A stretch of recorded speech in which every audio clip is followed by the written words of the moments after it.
याद रखो तव्हां भली कार में अगर ट्रैवल था कयो, तव्हां घर में वेठा आहियो, तॾहिं भी सनस्क्रीन ॾाढी ज़रूरी आहे। जेके सन जूं रेज़ आहिनि उहे एटमॉस्फेयर में प्रेज़ेंट आहिनि, कांचनि जे थ्रू बि पास थींदियूं आहिनि।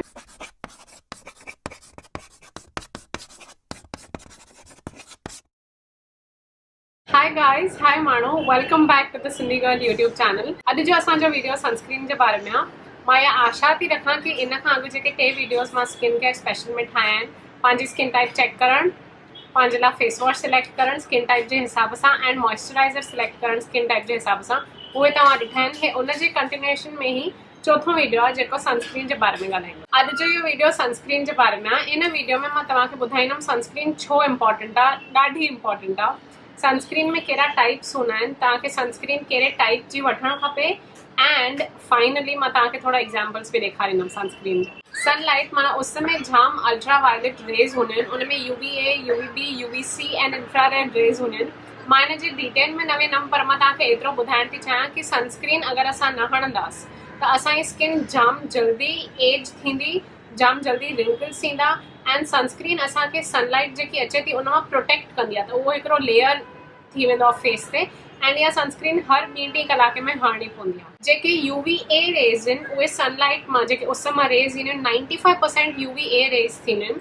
हाणे अगरि तव्हां चवंदो कि तव्हां थधि जे देश में रहिया पिया आहियो या तव्हांजे देश में सनलाइट न ईंदी आहे, उस न ईंदी आहे, ख़ाली बादल हूंदा आहिनि या थधाण हूंदी आहे, त सनलाइट न ईंदी आहे, इहो असांजी थिंकिंग ग़लति आहे। छाकाणि त उस भली ॾिसणु न अचे पर हूंदी आहे। सन हमेशह हूंदो आहे ऐं सन हमेशह माना ॾींहं जे टाइम ते हमेशह हूंदो आहे, भले ॾिसणु न अचे, छाकाणि त बादल हुनखे ब्लॉक कंदा आहिनि उन्हनि जे रेज़ खे। मां घर में वेठी आहियां हाणे, तॾहिं बि सनस्क्रीन खई आहे, ॿाहिरि त वञो ऑफकोर्स हणणी आहे। त UVA रेज़ सॼो साल प्रेज़ेंट हूंदियूं आहिनि। हाणे असां ॻाल्हायूं था UVB रेज़ जे बारे में।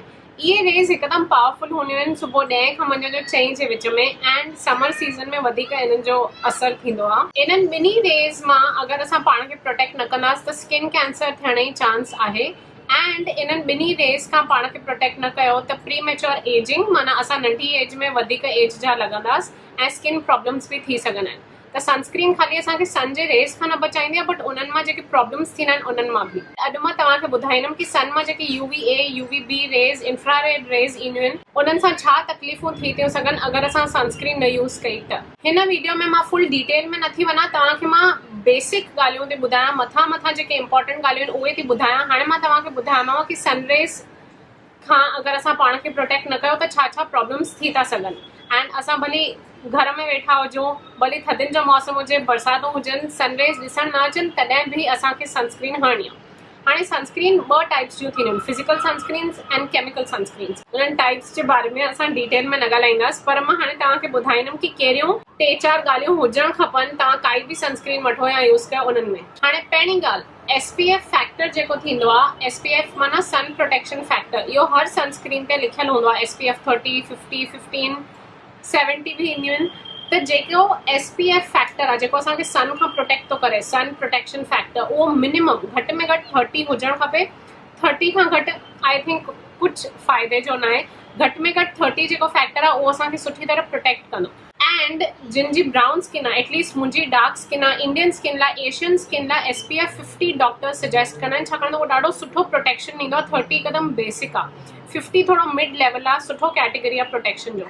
त सभिनी खां फर्स्ट तव्हांखे ॾिसणो आहे कि कहिड़ो SPF आहे, तव्हांखे घणी प्रोटेक्शन थी मिले। माण्हुनि खे ईअं लॻंदो आहे कि SPF 70 माना जाम प्रोटेक्शन, ईअं न आहे। सनस्क्रीन हणण खां पोइ 2-3 कलाक ताईं उन्हनि जो असरु हलंदो आहे ऐं उन खां पोइ वापसि सनस्क्रीन हणणी पवंदी आहे। त तव्हां भले SPF 90 हणो, SPF 100 हणो, कुझु फ़ाइदो न आहे जेसिताईं तव्हां रीअप्लाई नथा कयो। हर 3 कलाके में अप्लाई करणु खपे। त SPF 50 मिनिमम हर 2-3 कलाक में रीअप्लाई करणु खपे। सेकेंड ॻाल्हि जेकी असांखे पंहिंजे सनस्क्रीन जे बॉटल ते ॾिसणी आहे उहा ब्रॉड स्पेक्ट्रम या PA फैक्टर। फॉर एग्जाम्पल हीअ जेकी न्यूट्रिजीना जी सनस्क्रीन आहे हाणे मुंहिंजे हथ में, इन में लिखियलु आहे PA, उनखां पोइ जेके प्लस साइंस आहिनि उहे 2 साइंस आहिनि।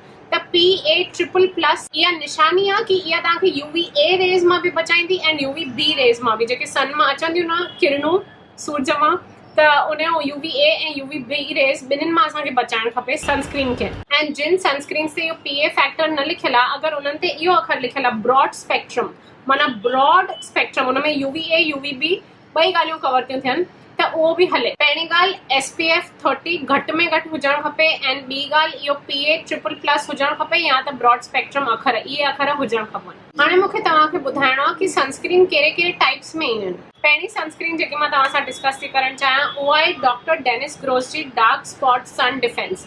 इहा SPF 50 आहे ऐं ब्रॉड स्पेक्ट्रम आहे एंड हीअ सनस्क्रीन असां अगरि हणंदासीं त इन खां पोइ ईअं वाइट कलर हीअ ईंदी आहे। अगरि असां हिनखे सुठी तरह मसाज कंदासीं स्किन असांजी सॼो खणी वठंदी आहे हिन सनस्क्रीन खे। इहा सनस्क्रीन हाणे मूंखे करंटली लॻल आहे मेकअप जे हेठां, इन जे मथां मेकअप बि ॾाढो सुठी तरह वेहंदो आहे, कोई प्रॉब्लम न आहे। हिन सनस्क्रीन एक्चुअली मूंखे हेल्प कयो आहे जेके हेॾा साल मां सनस्क्रीन न यूज़ कई हुई कॉलेज महिल स्कूल महिल, त हिते मूंखे ईअं डार्क ब्राउन निशान थी आया सन स्पॉट्स, त हिन सनस्क्रीन मूंखे एक्चुअली हेल्प कयो उहे स्पॉट्स बि छिडा करण में, लाइट करण में। त हीअ सनस्क्रीन ॾाढी सुठी आहे। चङियूं सनस्क्रीन्स ईअं वाइट कलर जूं हूंदियूं आहिनि त माण्हुनि खे लॻंदो आहे न वाइट कलर केरु हणे फेस ते, पर उहो वाइट कलर जेको असांखे लॻे थो उहो कुझु ख़राबु न आहे, इनफैक्ट ॾाढो सुठो आहे, असांजे स्किन खे ॾाढो सुठी तरह प्रोटेक्ट कंदो आहे सन मां। त हिकिड़ो इहो टाइप आहे। त सनस्क्रीन ईअं क्रीम लोशन फॉर्म में बि ईंदियूं आहिनि, जीअं हे मां तव्हांखे डॉक्टर डेनिस ग्रोस जी ॾेखारी। उन खां पोइ हीअ फॉर एग्जाम्पल न्यूट्रोजीना जी ultra sheer dry touch sun block आहे। त स्किन में ईअं फुल अंदरि हली वेंदी प्रॉपरली मसाज करण सां। त एरियूं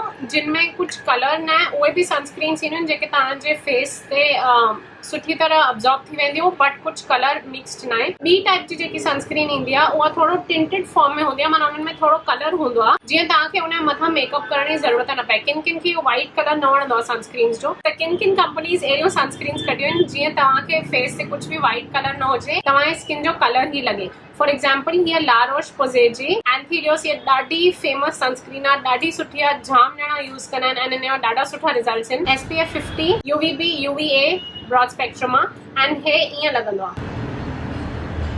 मां हीअ सनस्क्रीन हणंदी आहियां फेस ते जंहिं महिल मूंखे मेकअप करण में कोई इंट्रस्ट न आहे। मुंहिंजे मॉइस्चराइज़र खां पोइ इहो हिकु ई लेयर काफ़ी थींदो आहे। इहा सनस्क्रीन लिपस्टिक ऐं थी वियमि, मां तयारु थी वियमि कम ते वञण लाइ। हे ॾिसो,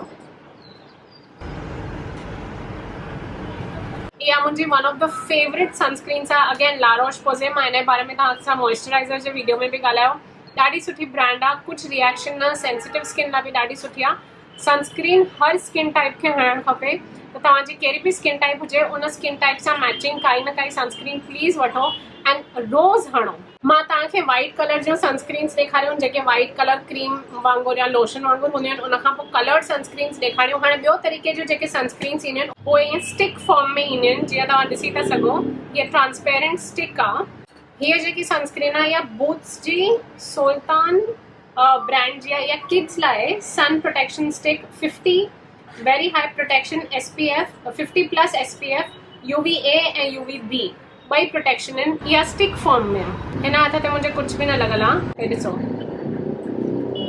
हिन हथ ते मां ॾिसो हीअ स्टिक खई जेकी हिकदमि ट्रांसपेरेंट स्टिक आहे, कुझु नथो लॻे लॻल आहे, बट सनस्क्रीन आहे। एंड हिन हथ ते मां उहा ब्राउन वारी ला रोश पोज़े जी जेको ब्राउन कलर लॻंदी आहे बट तव्हांजो स्किन कलर थी वेंदी आहे, उहा लॻल आहे। त तव्हां ॾिसी था सघो अलॻि अलॻि टाइप्स जो सनस्क्रीन, कुझु बि स्किन ते ॾिसण नथो अचे, नेचुरल थियूं लॻनि। त सनस्क्रीन में बि जाम टाइप्स ईंदा आहिनि, जेको टाइप तव्हांजे स्किन ते सूट थिए, जेको टाइप तव्हांजे स्किन खे वणे उहो सिलेक्ट कयो, बट प्लीज़ हणो। के सनस्क्रीन्स तव्हांजे फेस ते ईअं शाइनी थींदियूं आहिनि, के सनस्क्रीन्स ख़ासि मैट इफेक्ट लाइ ईंदियूं आहिनि। हाणे फॉर एग्जाम्पल मुंहिंजी जेकी डर्मेटोलॉजिस्ट आहे, मुंहिंजी स्किन डॉक्टर, उन इंडिया में इहा एक्ने UV जेल मिलंदी आहे जेकी उन्हनि चई आहे ॾाढी सुठी आहे। इहा SPF 30 आहे, PA++ ब्रॉड स्पेक्ट्रम। हाणे मां तव्हांखे ॾेखारियां थी इहा कीअं लॻंदी आहे। हे ॾिसो, हीअ ईअं वाइट कलर आहे।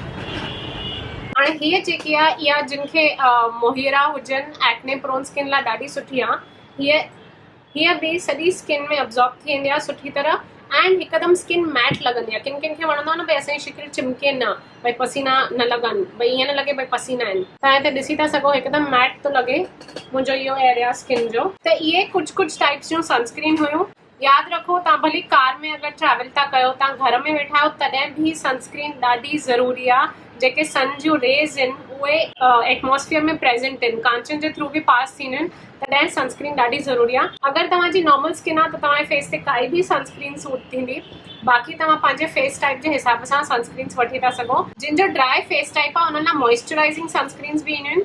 खोड़ सनस्क्रीन ऑप्शन्स अवेलेबल आहिनि, मां तव्हांखे हिकु अलॻि वीडियो में सभु सनस्क्रीन्स खणी वेही करे ॾेखारे थी सघां, या तव्हां चाहियो था कि मां काई सनस्क्रीन ते रिसर्च कयां जेको तव्हां नालो ॿुधायो त प्लीज़ ॿुधायो, मां उहो बि कोशिशि कंदमि। ॿी हिकु ॻाल्हि जेकी मूंखे तव्हां सां करणी आहे, हे मॉइस्चराइज़र मां तव्हांखे लास्ट वीक जे वीडियो में ॾेखारियो हुयो। अहिड़ा खोड़ मॉइस्चराइज़र्स आहिनि जिन में SPF 25 हूंदो आहे, त मॉइस्चराइज़र में ई सनस्क्रीन इंक्लूडेड हूंदी आहे, सन प्रोटेक्शन फैक्टर इंक्लूडेड हूंदो आहे। बट मुंहिंजी इहा सलाह अथव, सिंसियर सलाह अथव कि मॉइस्चराइज़र अलॻि रखो, सनस्क्रीन अलॻि रखो। तव्हां मॉइस्चराइज़र में अगरि SPF आहे, उन जे मथां तव्हां सनस्क्रीन था हणो त वधीक सुठो, छाकाणि त एक्स्ट्रा प्रोटेक्शन तव्हांखे मिलंदी।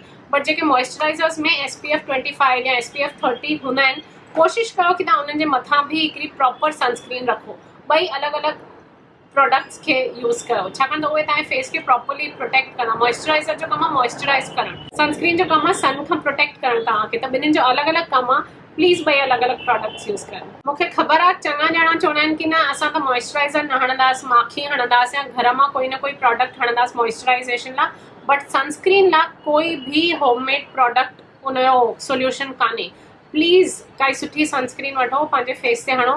इहा हिकु ॻाल्हि तव्हां हमेशह यादि रखंदव ज़िंदगी में, छाकाणि त तव्हांजी स्किन हुनखे थैंक यू चवंदी। अगरि तव्हां टाइम सां यूज़ कंदव तव्हांखे फ़र्क़ु ॾिसणु ईंदो। आई होप तव्हांखे इहो वीडियो वणियो। फाइनली मूंखे तव्हांखे ॿुधाइणो आहे कि इहो अॼु जो लास्ट वीडियो हुयो इन बेसिक्स में, जेको स्किन केयर जे बारे में बेसिक्स हुया, फेस जे चमड़ीअ जे बारे में जेकी बेसिक वीडियोज़ हुया। पहिरियों पंहिंजी स्किन टाइप सुञाणो, फेस वॉश, मॉइस्चराइज़र, सनस्क्रीन। हिन पाउच में हिकिड़ो सीटाफिल फेस वॉश, हिकिड़ो क्लिनिक जो moisture surge 15 ml, Forest Essentials जा जेके मूंखे सैम्पल्स मिलिया आहिनि उहे, एंड न्यूट्रिजीना जी ultra sheer dry touch sun block SPF 50 इहो मिले थो। अगरि तव्हांखे इहो पाउच खटणो आहे त ॾाढा सिंपल रूल्स आहिनि। प्लीज़ हिन वीडियो खे लाइक कयो, हिन चैनल खे सब्सक्राइब कयो द सिंधी गर्ल खे, एंड हिन वीडियो जे हेठां कमेंट्स में ॿुधायो तव्हांखे इहो पाउच छो खटणो आहे। तव्हां दुनिया में किथे बि वेठा हुजो, इहो कॉन्टेस्ट, इहो give away world wide open आहे, जेंडर, एज कोई प्रॉब्लम न आहे। प्लीज़ असांखे कमेंट्स में ॿुधायो तव्हांखे इहो छो खटणो आहे, एंड असां मिलंदासीं ॿिए वीडियो में। तेसि ताईं खोड़ सनस्क्रीन, खोड़ मॉइस्चराइज़ेशन एंड खोड़ प्यार। बाय।